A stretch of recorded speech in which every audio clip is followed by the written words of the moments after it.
So, of course, it's WrestleMania week this week, which means a ton of WWE news stories, specifically coming from the mouths of certain WWE superstars themselves, one of them being Seth Rollins, former WWE World Heavyweight Champion, former WWE Universal Champion. And Seth Rollins has been involved in an interview this week, and he's maybe slightly, just so slightly, shared his opinion on WWE Hall of Famer, two-time, now WWE Hall of Famer Hulk Hogan. And, of course, Hulk Hogan is one half of the hosts of this year's WrestleMania 37 event from Tampa Bay, Florida, inside Raymond James Stadium. So Seth Rollins has certainly shared his opinion. Now, Seth Rollins was on a recent episode of the Complex Sports podcast, and he spoke about a variety of topics, including his upcoming match at WrestleMania against Cesaro this weekend. Now, during the podcast, he was asked to give his WWE Mount Rushmore. Now, this is something that I think they've been doing with quite a few interviews recently. Basically, if you're under contract to WWE, if you're a WWE superstar, this week you are just doing media like it's going out of fashion. Now, obviously, usually, if this was a normal time, if this was prior to the pandemic, media would have meant... Usually they have like Radio RAW or something like that, where they literally have all of these different media outlets, and the WWE superstars just go from point to point to point to point, doing interviews, asking questions, answering questions, etc., all that kind of stuff. So on this podcast, Seth Rollins was asked to name his wrestling Mount Rushmore. So he goes through the superstars. It's your typical interview, nothing completely newsworthy, that kind of stuff. But what it did get interesting to is when he was asked about his favourite wrestler of all time. Seth Rollins admitted that WWE Hall of Famer Shawn Michaels was his favourite wrestler of all time. However, he noted that he still picked Hulk Hogan over Shawn Michaels on his Mount Rushmore list. This is what Rollins had to say, quote, Shawn's my favourite wrestler of all time, but we're talking about contributions to WWE and what they've meant to the business. And look, if it were up to me in that situation, I would scratch Hogan off that sucker probably. But again, if we're just talking about not the kind of human being you are, but we're talking about your contributions as a wrestler to the company, okay, Hogan was responsible for everything that happened after the late 80s. So obviously, if you're a good host or if you're a good interviewer, podcast host, whatever, your ears would have perked up there and they saw, wait a minute, did Rollins just say that Hulk Hogan's not a good human being? What did he say there? This is what Rollins had to say following up on that comment. He said, quote, look, Hulk's always been really nice to me, but that doesn't make him a great human being, end quote. I think that's fascinating. I think it's absolutely fascinating that Rollins would say that. Look, he's not wrong. He's not wrong, and this goes back to and this is the problem now. This is the problem with Hulk Hogan whenever he's going to be brought up. Not necessarily talking about his contributions to the pro wrestling business, because I don't think that's ever in doubt, and I don't think his contributions to WWE, as Seth Rollins says, in the late 80s, they're unparalleled, they're unrivaled. If it wasn't for Hulk Hogan being an integral part of that WWE juggernaut, that machine in the late 80s, the Rock and Wrestling Connection, MTV, Cyndi Lauper, Vince McMahon, Mr. T, WrestleMania. Look, there isn't WrestleMania without Hulk Hogan. Hulkamania well and truly ran wild in the late 1980s, and it carried WWE into this national company. So you can't take that away from Hulk Hogan. The issue is that what he has said and done in the past, and obviously I'm referring to those racist comments. They're not even alleged. He made them. The audio is out there. The transcript is out there as part of that leaked tape back a few years ago. Some people cannot forgive that. That is unforgivable to some people, and they're not wrong. They're not wrong. And I know a lot of people believe in second chances and third chances, but a lot of people are willing to work with maybe Hulk Hogan. It's a weird dichotomy. It's a really weird dichotomy, because this is a guy that, again, you almost have to respect what he's done for the industry, but you can't respect what he did and what he said. It's impossible. It's impossible to look at him the same way, and I know that he has openly spoke about it. I know that he was going through a lot of stuff in his personal life at the time. I get it. It doesn't make it right. It doesn't make it acceptable. Obviously, WWE cut ties with Hogan for a long time because of it. Eventually, he came back. Eventually, he was allowed back into the fold, as it were. Eventually, he was allowed back into the Hall of Fame, and he was inducted as a two-time Hall of Famer last night with the NWO. So WWE, obviously, doesn't have an issue with Hogan because of it now going forward or anything like that, but some people do. And some people had an issue, obviously, with what Hogan said in the first place, and then people had an issue with how Hulk Hogan apologized and responded when he was brought back into the WWE fold. He didn't necessarily apologize for what he said. He was apologized that he got caught. He blamed people recording him, and I didn't know I was being recorded at the time. Surely the right point of view from that is to say, look, I'm sorry for what I said. It's reprehensible. It's horrible. I'm ashamed. I'm embarrassed. I'm sorry that I caused any offense. It's not in my vocabulary. I don't know what's wrong with me that day, and I'm so sorry for everyone I've offended. It doesn't matter if it was in the privacy of my own home. That kind of language is unacceptable. But he didn't say that. He didn't say that. Instead, he said, look, I'm sorry that I said those words, but I didn't know I was being recorded, and this was a difficult time in my life. And it's kind of like, yeah, it's irrespective of the circumstances, you shouldn't be using that kind of language. And obviously people have a problem with that. People still to this day, they think it's unforgivable. And again, that's their own ideology. And to be honest, it's probably rightfully so. I think if you're a WWE superstar, you realize that, look, I'm going to have to ultimately work with Hogan. Doesn't necessarily mean that I can get along with him. And I think that's kind of the track that Seth Rollins is taking there. And it's funny. It is funny because you think back to Hulk Hogan did an interview for Raw Legends Night earlier this year, and it was quite newsworthy at the time. I think it was with ESPN. I might be wrong, but I think it was with ESPN at the time. And basically Hogan comes out, and he's being Hogan, so you have to take whatever he says with a handful of salt, not just a pinch of it, a handful of salt. And he says, I come back sometimes, and some of these superstars and some of the employees there are just really cold to me. And I don't know why. I don't know why these guys are very cold to me. It's not going like I'm going to come in and steal the title off them, or I'm going to be in the main event. And it's kind of like everyone at the time went, gee, I really wonder why they're so cold to Hulk Hogan. Why? Why would they be like that? And you sort of just go, come on, you can't. I understand people want to move on, and I understand he wants to move on, and I'm sure the last thing he wants is all of that, and he wants to be in the past and all that kind of stuff. But to some people, it's unforgivable. It's unforgivable. And I think that it's a newsworthy story because, one, it's Seth Rollins, he's a major WWE superstar, but also it's probably reflective, really. It's probably quite reflective of how a lot of people feel about Hulk Hogan in the WWE. The sort of, look, you can't deny what he's done to the industry and what he's done for the industry, but I don't agree with what he said and I don't agree with his apology. I'm a professional, so I'll work with him if needs be, but it doesn't make him a good human being. And I think Seth Rollins has kind of hit the nail on the head. So that was certainly very interesting. Now, I did want to talk about some other things today. It was the WWE Hall of Fame induction ceremony for the 2020 and 2021 class last night. Hope everyone enjoyed that. It was certainly an interesting show. I think the way they formatted it this year, obviously it wasn't perfect because of just the whole not having fans in attendance. But what I did think actually for both classes were about an hour and a half, so it made it a 3-hour event. If it was a normal year, it probably would have been an hour and a half event. They split it up into halves like that. I think it actually was very well done. I think the production was really good on it. Didn't agree with some of the piped in audience reactions and piped in audience chants, but that's just the Thunderdome, I guess. But I thought that the way they kept that tempo and they kept the pacing, I really enjoyed that actually. I think part of the problem sometimes with the Hall of Fame is sometimes, and this is why they moved it. I mean, obviously for years and years it was on the Saturday before WrestleMania, and they moved it because it was just so long. It was like a 4 or 5 hour show, and some of these wrestlers were like, look, dude, I have to be up early in the morning to start prepping for WrestleMania. I can't be going to bed at like 2 a.m. the next night. I mean, it's the prior night. It's ridiculous. So I thought the pacing of it was very good. But what I did want to talk about was the Legacy Wing inductees into the WWE Hall of Fame. Now, WWE first introduced the Legacy Wing to the Hall of Fame back in 2016. Inductees into this wing of the Hall of Fame are from various eras of pro wrestling, going back to the early 20th century.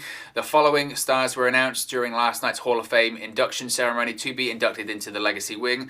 They included Ray the Crippler Stevens, Brickhouse Brown, Dr. Death, Steve Williams, Baron Michelle Leone, and Gary Hart. Now, I have a mixed feeling about the Legacy Wing, if I'm going to be totally honest. And I don't get me wrong, I really understand why WWE has done it, and I think if anything, it's a creative way of solving a problem, and that problem is the argument of how is it a Hall of Fame without some of these big names? How is it a Hall of Fame without Bruiser Brody and all that kind of stuff, right?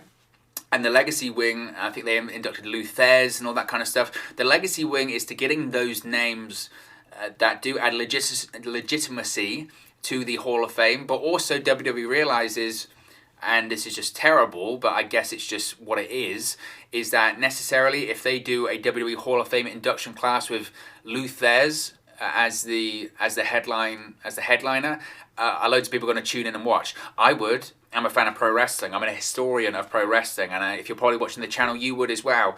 But the casual audience, would they? Who's gonna draw higher ratings? Who's gonna draw higher subscriptions or viewing figures or whatever? Lou Thez or the Bella Twins? It's almost sacrilege to say that, but the answer is the Bella Twins, because they're the most modern act involved there, and they have a really big following, a huge following. So it's a way of overcoming that. Again, I just, as a historian, as a fan of pro wrestling, I would prefer to see these names get their proper inductions. You know, Ray Stevens is one of the greatest wrestlers of all time. He's Pat Patterson's longtime tag team partner, and just arguably one of the best workers ever. You talk about Ray Stevens, you hear any stories about him, he was incredible. He really was. Gary Hart is one of the best and greatest managers of all time. You talk about names like Bobby the Brain Heenan, Paul Heyman, the Grand Wizard. Gary Hart's up there. He is up there. And World Class Championship Wrestling, not only as a manager, but also as a booker, as a writer for World Class Championship Wrestling back in the 80s in Texas, the Von Erich territory. He was super influential in all of that. And so I understand that WWE has their limits of how many people they like to induct every year that are no longer with us. But still, just Gary Hart's incredible. And Dr. Death Steve Williams is another one of just, this was a guy that I know he didn't have the greatest success in WWE, and I know he was involved in Brawl for All, and I know he was Jim Ross's guy, and that was his perception. But this was a guy that was one of the most decorated athletes prior to entering pro wrestling. I mean, you know, at the University of Oklahoma, there's not a lot he didn't do. And this guy was a megastar in Japan. This guy was so over in Japan. He was unbelievably popular over there in Japan, and just because I guess he didn't have the biggest career in WWE doesn't take anything away from what he had done in professional wrestling. Unfortunately, he passed away several years ago due to cancer, but again, this is a guy that absolutely is deserving of having his own Hall of Fame induction. And I understand the legacy wing, I really do. But you can't tell me then, like a couple of years ago when Bruiser Brody was put in there, Bruiser Brody deserves his own induction. Come on, I know he wasn't in WWE, or I know he'd done very few appearances for the WWF, for Vince McMahon Sr., but I don't know. Again, I understand why WWE does it. I understand it's for the historians, and I understand it's to add to the legitimacy of the Hall of Fame, and I really do get that, and I do understand the television aspect of it, of how many people are going to tune in to watch Ray Stevens get inducted into the Hall of Fame in 2021. I understand the corporate side and the television side of it, but as a fan of pro wrestling, it is disappointing. It is disappointing. But I guess that's the way it is, unfortunately, when it comes to the Hall of Fame. But I did enjoy the show last night. I thought both classes were very, very good.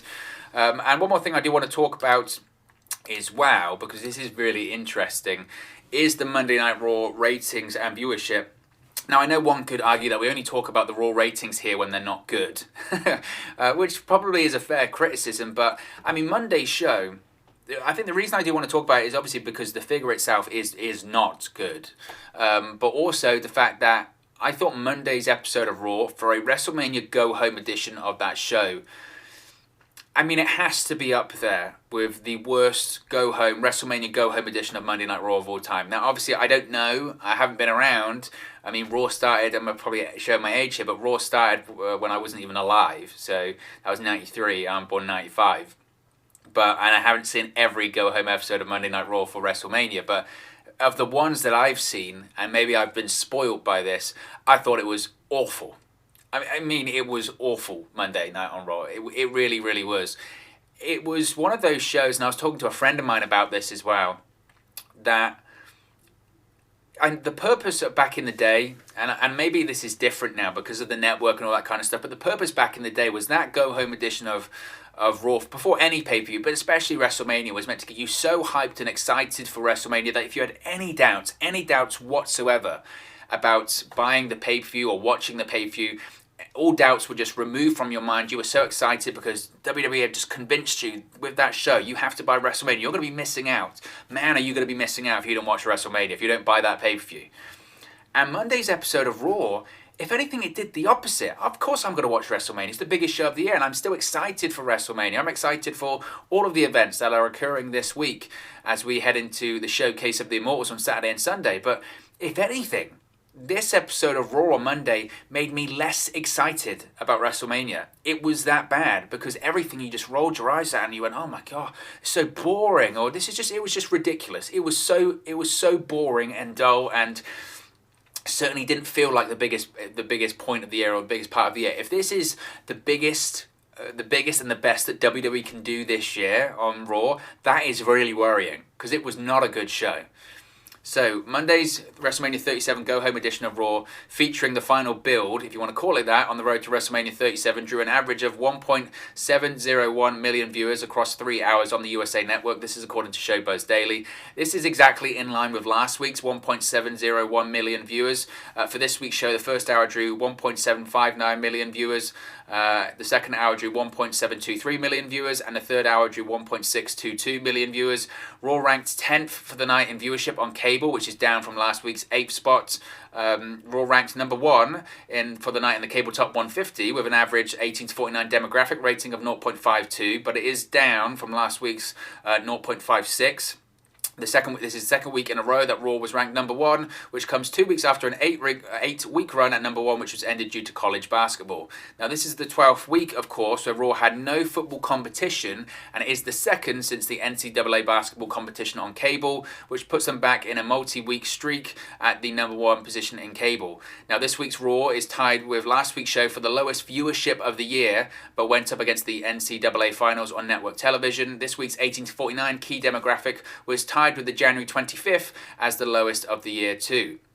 Now, this week's Raw viewership is down 20% from the same week in 2020, while the key demo rating was down 26% from the same week in 2020, but that was the post-WrestleMania 36 episode because Raw WrestleMania is a week later this year.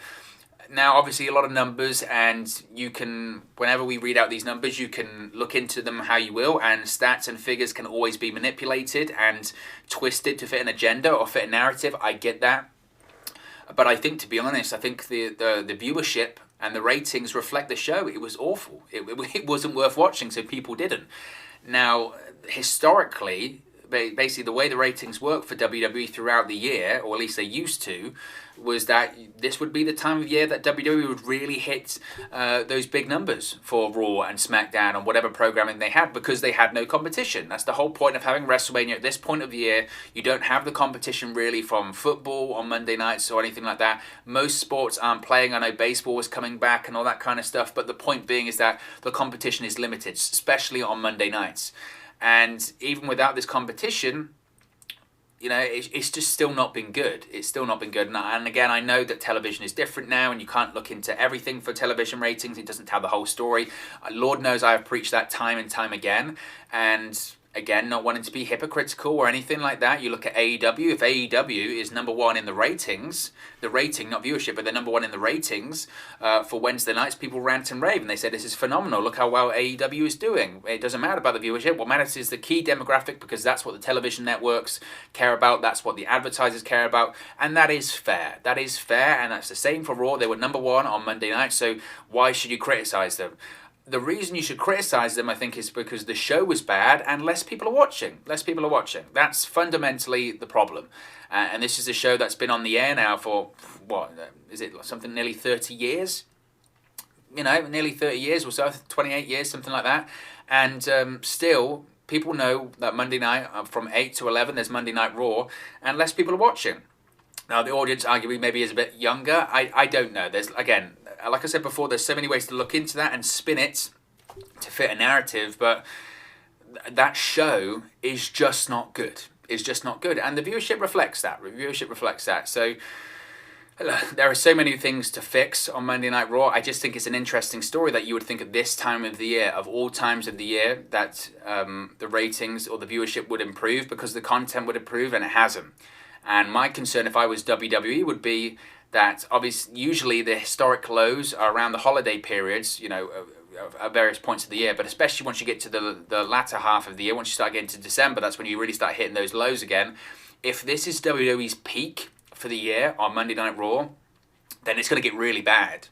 And I think we're going to see another record low. And that's what I said last year. We'll see another record low, and we'll see another panic, and we'll see all of those stories come out again and again.